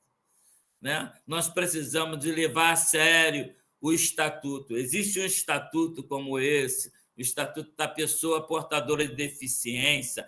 Ele tem que ser legitimado. As autoridades responsáveis têm que fazer legitimar Ministério Público, a OAB. Eu tenho defendido na OAB que e vai ser um projeto meu futuro projeto, que coloque um delegado, que tem tantos, para fazer parte do desenho da audiência. Então, o Ministério Público, que é fiscal do ordenamento jurídico, e a parte não está fazendo o serviço. Então, quer dizer, você está vendo advogado sendo xingado, sendo expulso de uma audiência. É uma vergonha. É uma vergonha. O Brasil precisa ser relido na questão dos 3 poderes. Agora, é fundamental com que se tenha os direitos fundamentais. Porque sem eles, o que o antigo ex-presidente aí está falando, eu vou acabar com o artigo 5º. Imagina a polícia militar entrando, botando o pé na porta, invadindo o barraco do cara, que a pessoa não tem propriedade, não é um asilo inviolável. Né? O cara tirando uma criança de uma casa porque não pagou o aluguel, a propriedade não atende à função social. A escola não ter comida, as pessoas passarem fome. Agora o artigo 6º, a alimentação não faz parte do direito fundamental. Então, o que o pessoal queria acabar é exatamente os direitos fundamentais. Artigo 6º, alimentação, segurança, saúde, lazer. Quer acabar com o artigo 6º, quer acabar com o artigo 5º, direitos individuais e coletivos, quer agredir os primeiros 4 artigos, que sobre o desenho da voto, cláusulas pétreas. Não dá. Né? Nós precisamos de efetivar, né, os estatutos. Eles já advêm de um desenho internacional, protocolo lá de São José da Costa Rica, depois da Revolução, depois das guerras, foram entendido que o ser humano ele tem um mínimo para ser aceito, um mínimo para ser aceito nos ordenamentos. Então, quer dizer, o Tribunal de Haia, o de Roma, isso tudo é fundamental, que não vamos ter opção de genocida aí. Opção de genocida fazendo o que quer. Olha, vou botar fogo. Eu estava vendo um rapaz falando, um advogado, dizendo que no presídio as pessoas, para comer, precisam trabalhar. Poxa, acho que ele não sabe que no Brasil o trabalho escravo é proibido. Entendido a situação? Então, para comer, precisa trabalhar. Não, é diferente. E falar assim, vamos fazer um presídio, vamos possibilitar empregos dentro do presídio, vai ter um desenho administrativo, gestão em presídio, de uma certa maneira. Agora eu vou obrigar o cara a trabalhar, que não, ele não vai comer. Você está entendendo a situação? A coisa está grave, porque as pessoas interpretam muito mal a questão dos direitos fundamentais. Aqui no Brasil, nós temos a Lei Maria da Penha, e não tem na Suíça, Maria da Penha, porque a sociedade entende, logicamente, os direitos humanos, que a mulher ela é uma igual, é desigual na sua medida da sua desigualdade, ela tem que ser respeitada no salário, ela tem que ser respeitada na sua vontade, ok? Bastou. Mas no Brasil, o marido bate na mulher, o pai bate na filha, o namorado quebra a cara da namorada, o vizinho quebra a cara. Então, precisou de uma Maria da Penha, cheia de braços na lei, que não ia ser transgredido. Vamos botar a Maria da Penha igual que o direito internacional. O cara que bate na mulher é feminicídio. Só isso, não pode. Tem que estender, porque você vê um pai agredindo uma filha de uma maneira fora do comum, que transgride o ECA, transgride as normativas da Maria da Penha, e assim vai. Então, quer dizer, os direitos fundamentais, né? Os direitos humanos, internacional, esses que passaram a ser fundamentais, eles são fundamentais plenamente, que nós estaríamos vivendo uma barbárie mesmo, porque lá, não quero generalizar, porque lá no Piauí a mulher tem que tomar 3 tapas para poder respeitar o marido.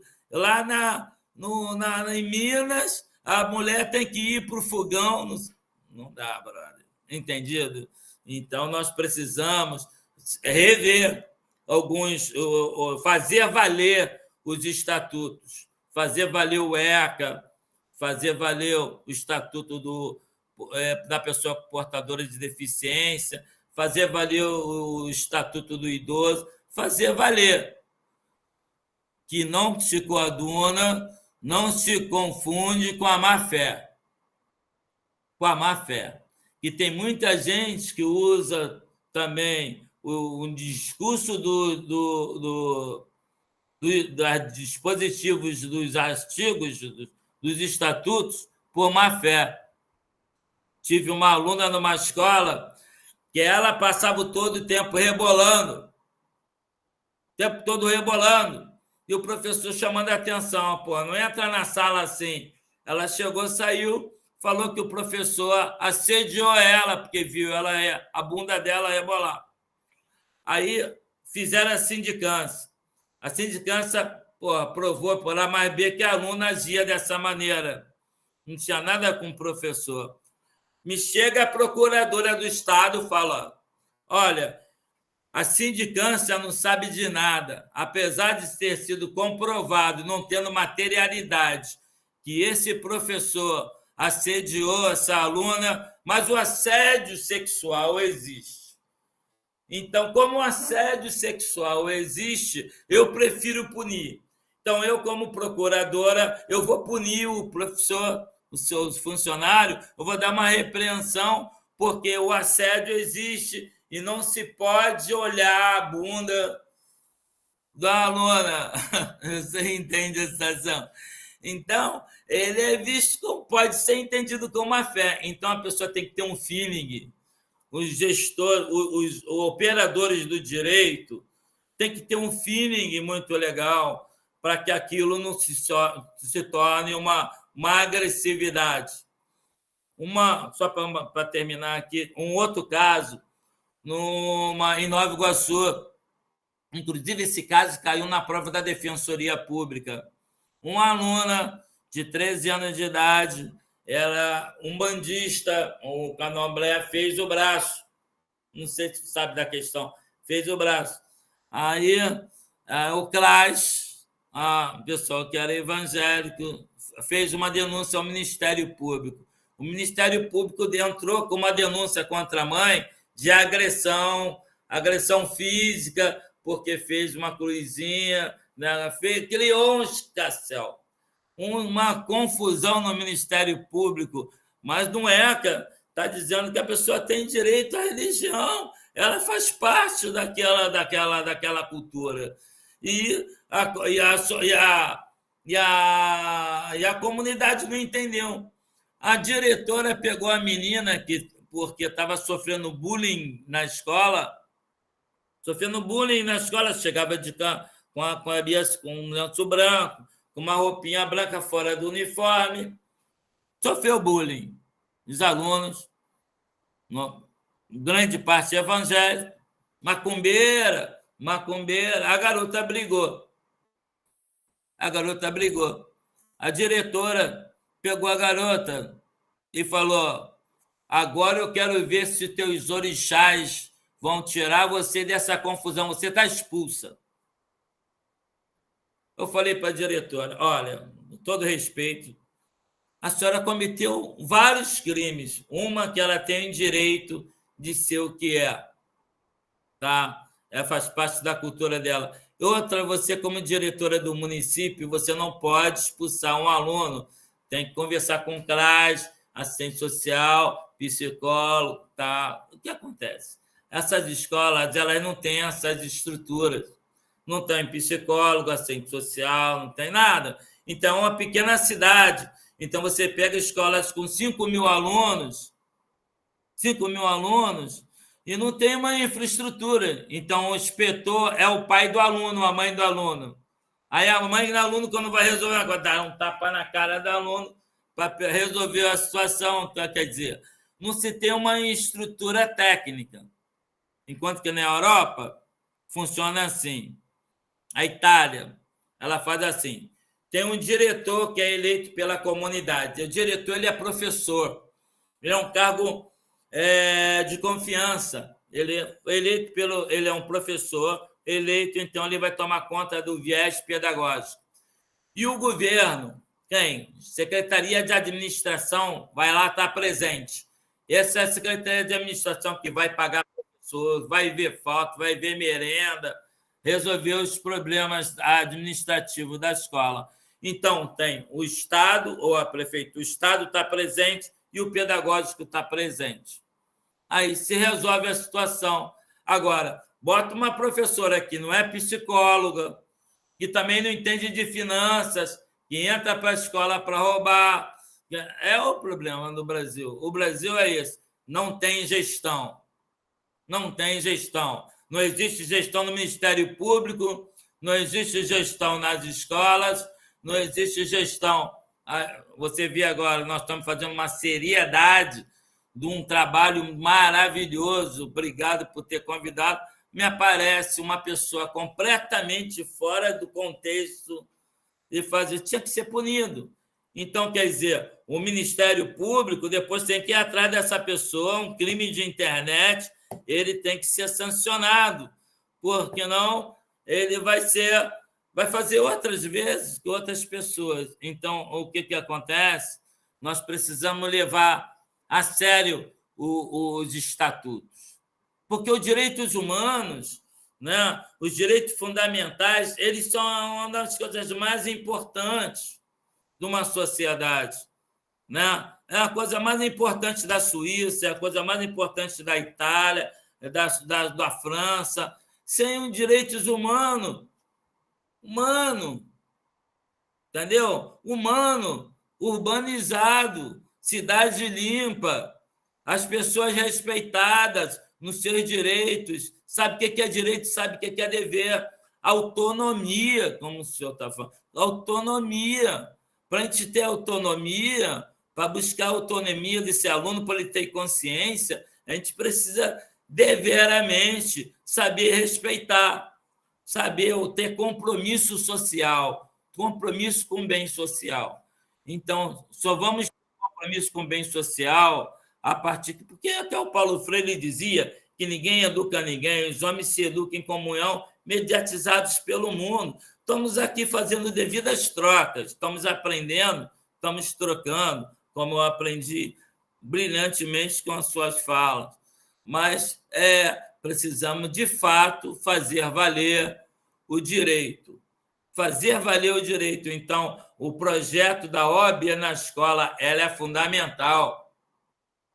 o projeto da pessoa portadora de deficiência precisa ir na escola, precisa ir nessas unidades, porque vai ter pai no Brasil, tem pai que não deixa a filha ir no ginecologista porque vai ver a vagina, não deixa a mulher no ginecologista que vai tocar a vagina.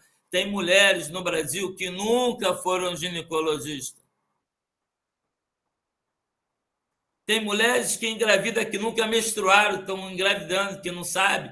Você pergunta a aluno, eu dava aula numa escola normalista, Júlia Kubitschek e Inácio Azevedo Amaral, duas grandes escolas de normal aqui no Brasil, aqui no Rio. E perguntei para as alunas do terceiro ano quem sabe fazer a tabela. Quem é que sabe fazer a tabela do ciclo menstrual? Ó, umas 5 de 40 levantaram. 5 professoras que estavam se formando, que iam ensinar no mercado, não sabia nem fazer uma tabela do ciclo menstrual. Sabe? Falou em 28 dias, não sabia nem do que se tratava. Você está entendendo o caos? Se você for discutir a questão a importância do uso da camisinha como direitos humanos numa escola, vai ter uma porção de mães falando: olha, o professor maluco, tarado, está falando como é que se usa o diafragma, a camisinha. Nós temos uma sociedade ignorante. Uma sociedade que não aceita, não entende o básico, não sabe que o céu é uma estrela. E quando você diz que o sol é uma estrela, eles não olham para a tua cara, entendeu? Parece que você está falando a coisa mais absurda do mundo. Você está entendendo? Então, enquanto que na Itália você tem aula de filosofia na base, no Japão você aprende lógica, A mais B, maçã mais abacaxi é igual a banana, banana menos abacaxi é igual a maçã. Coisas básicas da lógica, não precisa Sócrates é homem, o homem é mortal, logo Sócrates é mortal. Você vai complicando a coisa, mas você vai entendendo o sistema lógico, você vai entendendo o que é ética, você vai entendendo o que é arte, você vai entendendo o que são direitos sociais, né? Para não ter pessoas extremamente equivocadas dizendo: olha, o dislexo vai ter um portador de distúrbio de atenção, ele vai ter um tempo de 1 hora a mais, porque ele perde a atenção. É injusto isso. Entendeu a situação? O cara está com problema de articulação e ele vai escrever de uma maneira diferenciada. Escreveu errado, ele riscou aqui 0 na prova. Você está entendendo? Então, as pessoas, para entender que os desiguais são desiguais na medida da sua... são iguais na medida da sua desigualdade, é muito difícil. Então, meu desenho é que a Constituição da República, o artigo 1 alguns artigos básicos, 1 ao 4, saber o que é o Brasil, saber o que são poderes. Uns dizem que o Exército é poder, só temos 3 poderes, não consegue entender. Vai lá no 84 para 89 para ver o que é o Exército, não consegue entender.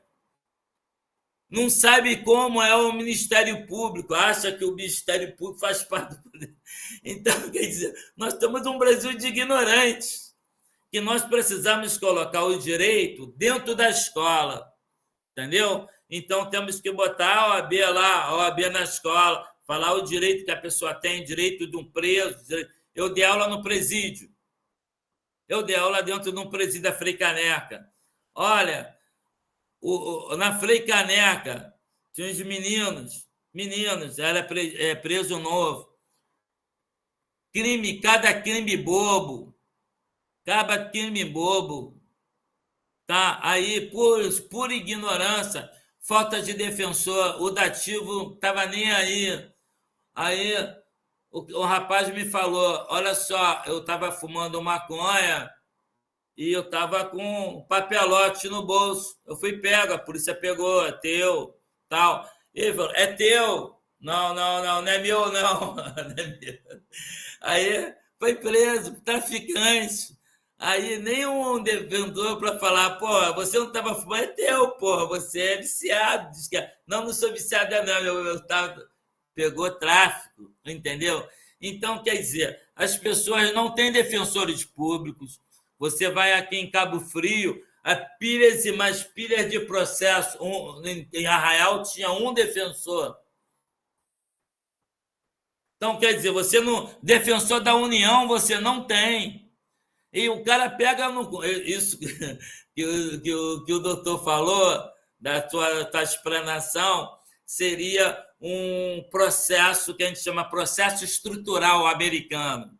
Processo estrutural americano, que ele vai discutindo os direitos humanos, vai ampliando, isso caiu até na própria na defensoria, como se desenrola o processo estrutural, que é brilhante. Os Estados Unidos que releu essa questão do processo estrutural.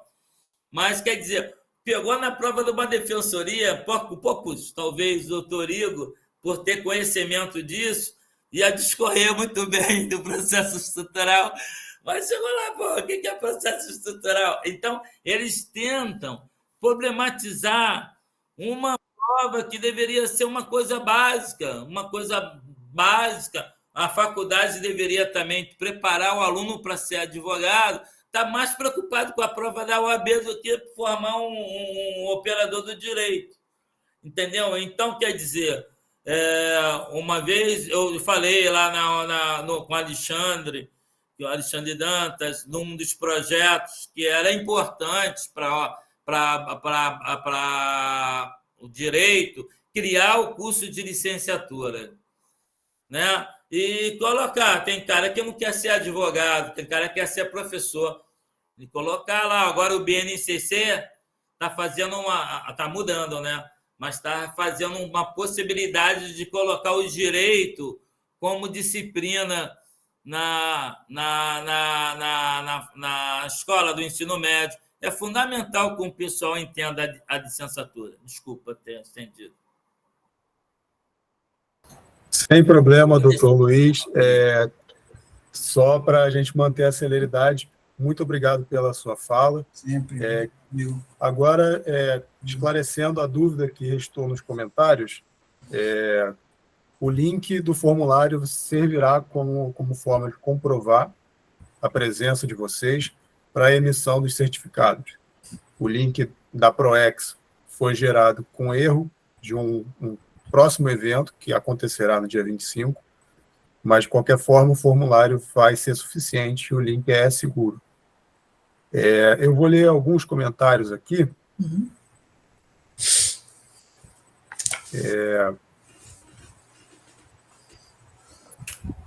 O José Franco comentou: meu amigo, o direito não pode se descolar das necessidades da sociedade. Nunca. A Hannah Nafa ofereceu sentimentos, força aos professores, a luta é constante, estamos com vocês. Valeu, Hannah. A Ana Luísa Teles também agradeceu pela dedicação. E muito obrigado, gente. Infelizmente, isso tem acontecido mais e mais, mas a Hannah levantou a mão. Hannah, pode falar. Oi, gente, boa noite. Primeiro quero dizer de novo que força com vocês, né, porque realmente é algo que, como o João falou, acontece em diversos cursos, diversas aulas está rolando isso. Assim, então, não é pessoal, mas é pessoal, né? A gente sabe como é que funciona. E, assim, eu gostei muito de escutar a palestra, gostei muito demais. Eu não sabia sobre o grupo de pesquisa, e agora vou procurar saber mais. E eu sou uma pessoa autista TDAH com altas habilidades, e eu estou criando na UF, junto com umas 3 colegas, um coletivo de neurodivergentes. E a gente está na fase de construção do estatuto. Então, se eu puder contatar vocês em algum momento para tirar dúvidas e tudo mais, porque legalmente o autismo ele entra como deficiência, apesar de não ser deficiência. Então, o meu objetivo, acredito que os demais membros do meu grupo, é fazer com que a partir de pesquisas, a partir do nosso posicionamento, mapeamento dessas pessoas, sabendo a necessidade delas, a gente possa, quem sabe, influenciar projetos de lei na nossa cidade, fazer o mínimo de diferença, porque a gente quer uma vida acadêmica digna, que não é só sobre entrar, é sobre se manter e tirar algo disso, né? A nossa maior dificuldade realmente tem sido os poucos que entram, 60% sai, sabe? Então, assim, é um número muito grande, é uma defasagem, assim, gritante, e, claro, a gente está sempre trabalhando com uma pluralidade de... A gente é muito diverso, a gente tem pessoas pretas, pessoas indígenas, pessoas LGBT, então tem várias camadas a se juntar no final. Então, eu queria agradecer e pedir depois o contato de vocês, por favor, se não for incomodar. Aqui não, porque eu sei que vai ser perigoso, né, pelo visto, mas... Obrigada. Nós te agradecemos. Muito obrigado, Hanna, pela fala, e com certeza a gente fica à disposição. A gente tem o contato através do e-mail, e a gente vai encaminhar os nossos contatos, o que a gente puder ajudar, a gente está à disposição com toda certeza. É uma iniciativa excelente, é muito importante buscar essa inclusão verdadeira, não é só, como você bem disse, não é só entrar, é a permanência, efetivar esse direito de verdade, né? Com a fala da Hanna, eu deixo aberto para quem tiver interesse de fazer uma fala, pode mandar pelo chat, pode falar, pode abrir a câmera se quiser. A gente tem esse tempo para poder expandir o debate.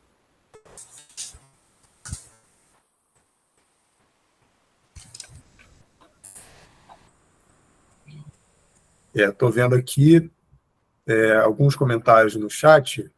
A Natália Medeiros falou: estudo sobre deficiência e cárcere no meu mestrado. Gostaria de saber como posso fazer parte do grupo de pesquisa. Seja bem-vindo. Seja muito bem-vinda, Natália. Se eu não me engano, você fez a inscrição.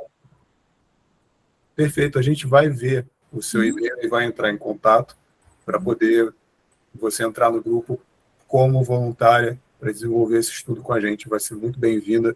Toda a colaboração é muito bem-vinda. Bem-vinda. Obrigado.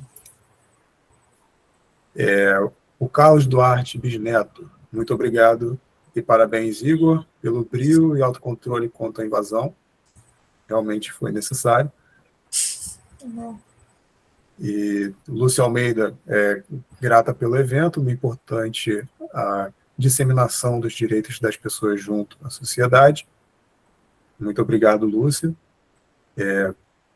E a Hanna fala novamente que o tema é interessantíssimo de mestrado. Acho que nunca li nada sobre. Eu e o Igor somos muito entusiastas do academicismo, né? Tanto que o Igor já mestre e doutor, eu ainda pleiteando minha vaga no mestrado. Sempre incentivamos que as pessoas busquem a pesquisa e a academia. Pode ser uma tese potencial, Hanna. É uma coisa a se pensar. Mais algum comentário? A Íria comentou: evento interessante, ainda temos muito que conversar sobre. Sim, inclusive reforçando esses encontros do grupo de estudos e pesquisa, eles vão acontecer mensalmente, próximo, geralmente na terceira semana ou na quarta semana do mês. E a gente vai em todos os meses. O tema global são os direitos das pessoas com deficiência. Mas a cada encontro a gente vai se aprofundar em um aspecto mais específico. A gente vai tratar sobre acessibilidade, a gente vai ter temas autônomos também, que a gente vai falar sobre as comunidades ciganas e a questão com a acessibilidade das pessoas com deficiência. Então, a gente espera que todos vocês se interessem e participem dos próximos. E tem mais comentários aqui. Excelente evento. A Luciana falou: obrigado, professores, pela palestra, foi enriquecedor para mim. Vocês são maiores do que qualquer interrupção, de fato. Com certeza. O José falou que, inclusive, para quem está na graduação, é um tema muito interessante para iniciar artigos científicos ainda na graduação. Sim. A construção da carreira acadêmica começa, se quiser, desde o primeiro período, inclusive saudar a presença do nosso bolsista aqui também, o Davi, está bem recente no curso de Direito e já muito interessado na extensão. Obrigado pelo apoio. E acredito que seja isso, gente. Quem tiver interesse de fazer alguma colocação, seja... Muito bem-vindo. Bom, eu vou rapidamente falar, agradecer a todos. Acho que a gente precisa cada vez mais dessa aproximação, das pessoas entenderem quais são os seus direitos e, com calma, com tranquilidade, com união principalmente, cada vez ir subindo, sabe, na escala de prioridades e diminuir essas desigualdades. Então, muito importante, eu realmente fico muito feliz com esse tipo de iniciativa, de ver que o doutor Luiz Elesbão, né, como um exemplo aí a ser seguido, quantas e quantas portas ele não abriu para essa geração que hoje está aí, né? Ao professor Igor também nessa iniciativa, ao João e a professora que nesse momento não pôde estar presente. E uma coisa que me chama muito a atenção é que a gente só participa dos movimentos quando dói de alguma forma na gente. E isso é uma coisa que eu gostaria de deixar como pensamento, que a gente não precisa sentir essa dor só na gente. A gente pode ver no outro Sim. E fazer disso uma forma de colaboração. Então, basicamente é isso. Agradeço a todos. Muito sucesso nessa empreitada, tá? Obrigado, Renan. Obrigado. E como uma última pergunta, a Íria perguntou: como incluir sem discriminar? É uma ótima pergunta. Igor e Dr. Luiz podem desenvolver sobre isso. Eu acredito que essas falas, tanto do Dr. Luiz quanto do Igor, elas tentam se aproximar um pouco dessa resposta. Mas é uma resposta que ela é muito difícil de ser dada, porque, às vezes, para conseguir alcançar, né, essa inclusão de fato, é preciso identificar quais são as necessidades específicas de cada um, para poder positivar, chegar à inclusão. A inclusão em que sentido? No sentido de equidade, de igualdade. É uma pergunta que, por sermos eu, o Igor, Dr. Luiz, advogados, a gente vem do direito, todas as perguntas vêm com mais perguntas por trás. Sim. Então, Igor, Dr. Luiz, se quiserem elaborar rapidamente. Posso? Vamos lá, minha amiga. Assim, a gente, muito rapidamente, né? A gente tem basicamente, do ponto de vista sociojurídico, 3 formas da gente trabalhar determinadas situações. A gente, por tolerância, por respeito e por amor. Nem sempre a gente consegue, né, chegar a um plano maior que é por amor. Não o amor hollywoodiano, o amor de cunho sexual, mas o amor de empatia pura, né? A empatia mais plena por aquele que, ainda que não seja necessariamente igual a você, mas que se você tem um mínimo de empatia pela dor dele. A tolerância é o que se espera minimamente de uma convivência social sadia. E, como nós somos do direito, minimamente o respeito, né? Então, a nossa ideia é promover esse respeito. Mas, se pudermos falar o respeito, né? Se pudermos partirmos do respeito efetivo ao que já está legislado, e nós pudermos olhar só para um lado e para o outro, e ter o respeito, e termos um pouquinho de empatia, já é o início. Se não respeitarem, né, se não houver essa empatia, vamos começar a trabalhar os mecanismos sociais e até jurídicos para que possa, né, começar a se desenvolver essa estrutura de aparato social e estatal de proteção. Eu falei rapidinho, mas a gente pode conversar mais depois, sem problema nenhum. Tá ótimo. Doutor Luiz, um comentário Se quiser elaborar rapidamente sobre a pergunta. Ô, meu querido, obrigado pela oportunidade de estar aqui. É sempre um prazer trocar, dialogar, quebrar paradigmas, construir outros, faz parte do mundo acadêmico. E eu estou muito feliz por estar aqui, na verdade. Eu recebi esse convite, caiu do céu. Há muito tempo que eu não converso, muito tempo que eu não falo online, porque estou readaptado. Há 10 anos estou me aposentando como professor. Eu uso um implante coclear que fiz há 4 meses. O outro que eu fiz desse lado, ele infeccionou, vou ter que fazer um novo implante coclear, tirar tudo. Eu não estou ouvindo, então eu peço desculpa pela minha voz, que eu não tenho noção de como está a minha voz. Às vezes eu sinto que a minha garganta está ardeando, eu posso estar gritando, mas não é nada de ordem pessoal, né? Eu gostei muito de conhecer o Dr. João e o Dr. Igor, e conhecer o grupo de estudo. Adoro, eu fiz parte muito. Na UFRJ fiz de História Comparada, na UERJ fiz parte do NEPALA, Núcleo de Estudos Latino-Americano.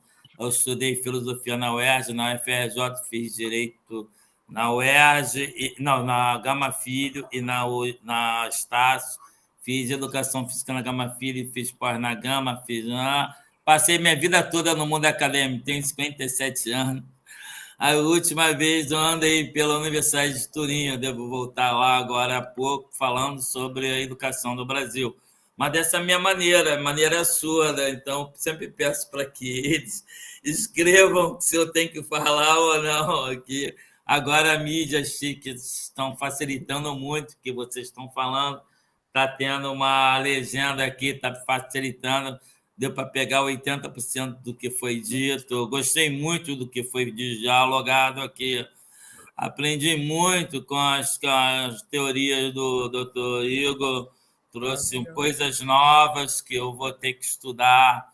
Me motivou, me sensibilizou a rever alguns conceitos.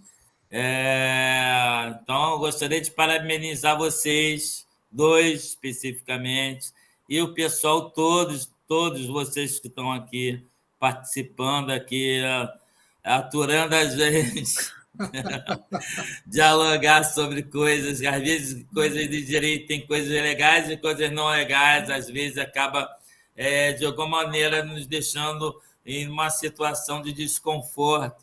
E esse desconforto que vai produzir as teorias futuras. Galileu dizia, só quando você se experimenta, participa do cotidiano, que você vai depois ousar em teorizar. Foi assim que a luneta foi desenvolvida e assim vai.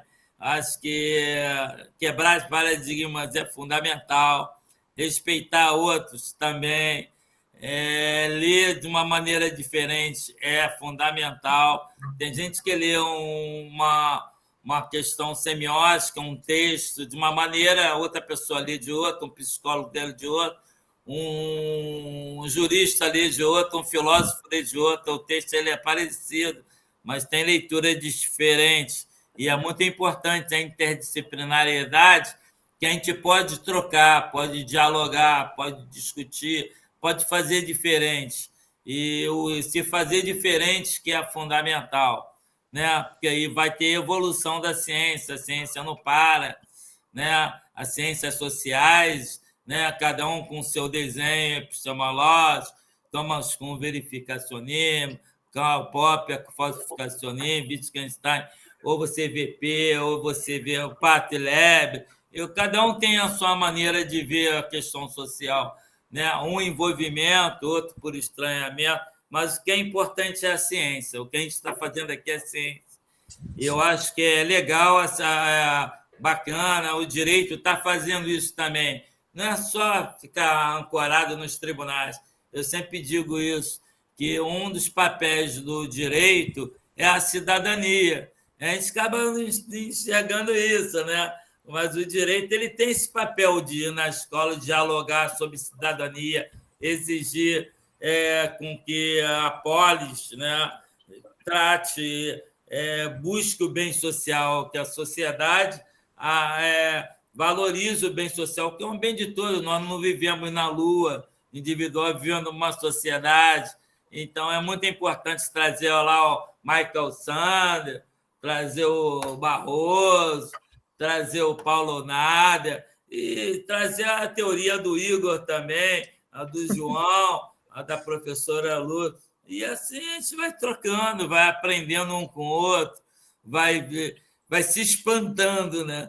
Porque até quando aparece um dos teóricos da filosofia, diz que a filosofia aprende numa desbanalização e aprende através do espanto. Então, quando aparece lá um dito cujo meio assim, fazendo meio assado, a gente aprende com isso também. Olha, houve uma lacuna aqui, e essa lacuna precisa ser sancionada, porque para que tenha uma semelhante na próxima, e assim vai.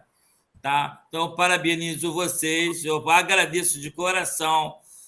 Um cara surdo como eu, dislexo como eu, um esforçado para estar no mundo acadêmico, tentando buscar. Não foi fácil escrever as minhas dissertações, como estava falando por Igor. Eu levei o meu trabalho de doutorado de 2012 a 2017 para terminar o meu trabalho de doutorado. Um dislexo é assim. O meu trabalho da graduação de Direito, que eu tirei até 10, mas imagina, o Alexandre Dantas, ele recebeu uns 30 trabalhos com erros, erro. O dislexo é assim. Então, quer dizer, tem que saber compreender. Cada um tem seu universo, cada um e um portador, uma pessoa deficiente, ela tem uma síndrome, ela tem alguma coisa que ela precisa ser respeitada, ela precisa ser abraçada, né? Então, eu agradeço a vocês por me abraçar, a minha surdez, a minha dislexia, a minha voz deve estar horrível, e a minha compreensão razoável. Então, mas eu agradeço muito a participação aqui do evento, que venham outros. Sim. Esse aqui deve ter sido o segundo que eu participei. Geralmente eu falo sobre futebol, meu negócio é falar mais sobre futebol e cultura, mas eu adorei estar participando aqui, falando de direitos humanos, direitos fundamentais com vocês. Obrigado, tá? Obrigado pelo convite, obrigado pela presença. Muito obrigado, doutor Luiz, e muito obrigado a todos os presentes também. Apesar dos pesares, eu fico muito feliz de estar aqui hoje como ex-aluno da UF e agora colaborando como mediador, como colaborador.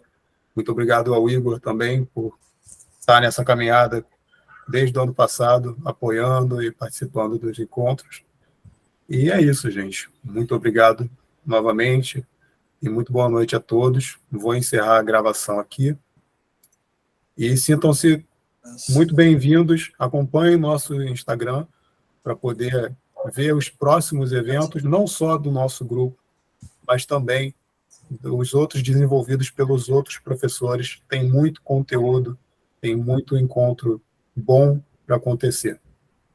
Muito boa noite para todos e até a próxima.